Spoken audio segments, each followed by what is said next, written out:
16 years after the death of her family at the hands of the Yotei 6, Atsu has returned to put the spirit of her family to rest. The people of Ezo believe Atsu is an Onryo, a wrathful ghost bent on revenge. Atsu is described by our narrator here to be a lone wolf mercenary bent on revenge who doesn't care about whether she lives or dies, so long as she punishes the Yotei 6. This is in stark contrast to Jin Sakai, an honorable samurai turned dishonorable assassin / fear-inspiring urban legend, or ghost. So what takeaways did we really learn from this 20-minute presentation? You know, for those of us who don't want to be glued to our screen for 20 minutes where we got some stuff to do.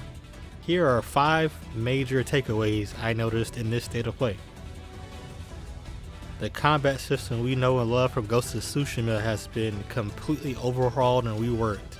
So far we have a katana, a spear, kusari, and here we go. Kusarigama,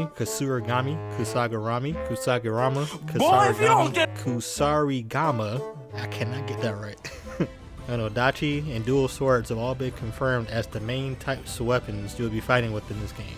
Each have specific enemies they're effective against, such as the Odachi being effective against Chungus types, and these weapons also have their own upgrade tabs. You are also able to switch weapons on the fly during combat, and enemies are able to do this as well.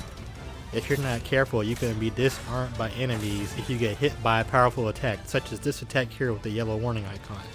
Now it doesn't show it, but this probably applies to red warning icons as well, but this is more of an immediate red warning that you should be paying attention to. It is also insinuated that specific weapons are capable of certain types of feats, like when they show Atsu here using the Kusarigama to do an assassination. This does not actually confirm what I just said, and you're probably able to do assassinations with more than just the Kusarigama. We might just have to wait and see. Confirmed support weapon types include bombs, kunai, blinding powder, rifles, and 2 types of bows.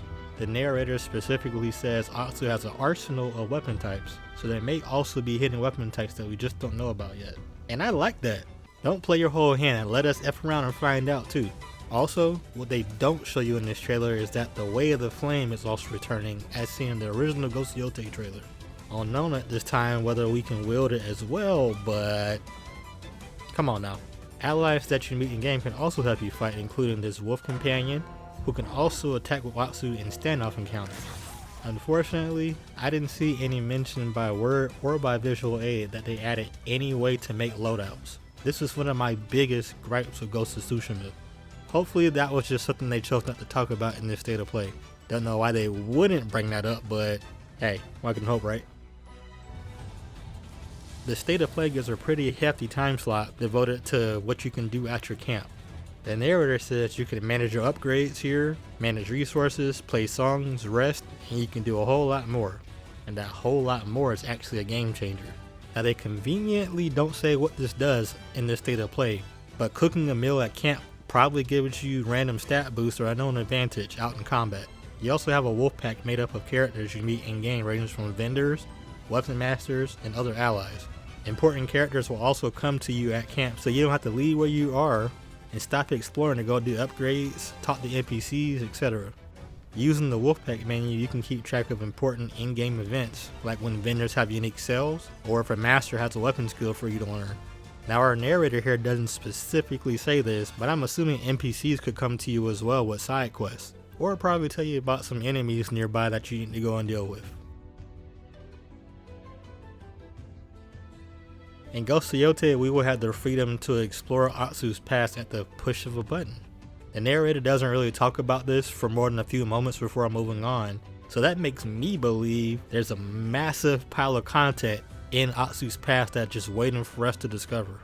There's also a clue system in this game catered to each player's playstyle, so whether you want to focus on combat, exploration, or story, the game has got you covered. Even the interrogation of enemies that you come across will lead to different paths to track the Yotei 6, and it seems like the Yotei 6 will be in specific regions with different traversal challenges, enemy types, and even enemy tactics. These clue cards right here will help you keep track of the different venturing paths. And as confirmed by the narrator, tracking down the Yotei 6 is also how you grow your legend as a ghost. When traveling the open world, you can use this spyglass here, which kind of acts like the scope on a Sheikah slate, and it lets you select the area of interest and make a path there. Some additional changes to the traversal are these flower streams you see here, giving you a boost of speed. And you can also buy maps from a cartographer instead of having to deal with the typical fog of war to clear the map. For people like me who are unnecessary completionists, this alone is a game changer.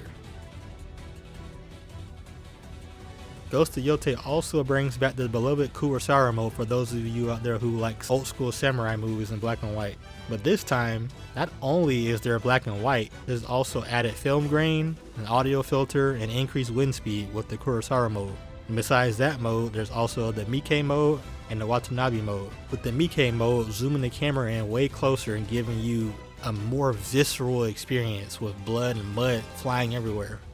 Now, where it might be a game changer unless you're a streamer, this is probably going to be copyrighted, but there's also the Watanabe mode, which just puts lo-fi beats during exploring and in combat. It's probably one of the highlights of this state of play. I thought that was really cool.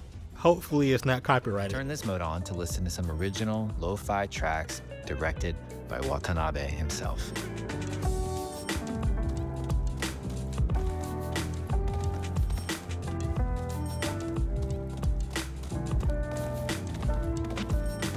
Lastly, Ghost of Tsushima's online community created some of the most jaw-dropping photos from their journeys across Tsushima.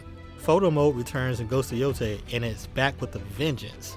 Many customization options such as color grading, control of the time of day, weather effects, and even seasonal changes are able to be changed at your whim. And maybe it's just me, but did I detect a hint of pride coming from the narrator's tone? Y'all trying to run some competition, Sucker Punch? Best believe we're ready. So are you excited as I am for this game to drop? Are you picking this up day one? Hit me up in the comments and let's talk. Later, y'all.